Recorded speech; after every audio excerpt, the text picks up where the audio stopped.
когда подготовили аранжировку. Я просто вошла в эту песню, я прочувствовала все, и мне очень понравилось, я очень вдохновилась. Марлен Ха меня очень замотивировал. Джан Лусес для меня это как бы огромный шаг в мое будущее. Осталось несколько дней до финала, я буду репетировать и займу первое место. Менің талибем Сервер Карабаев ве біз оннен ана чығым ерні сечтік. Мен білесем бұл ерда о açılır ве әлбетте бұл ерні біз бүтін аналарымызға бағышлайық.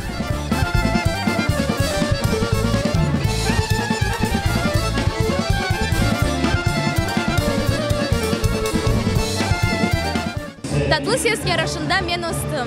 Бұл ел финалда Марлен Синтаровнен біз премьераны тақдим етечекміз.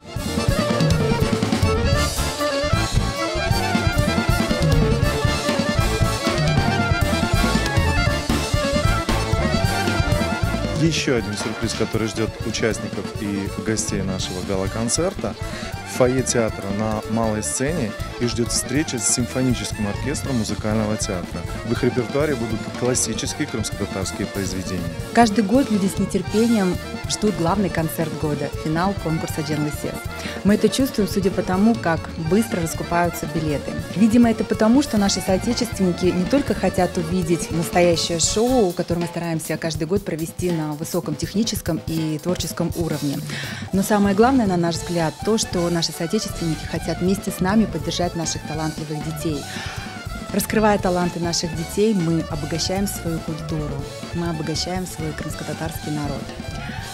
Приходите к нам, мы все вас ждем.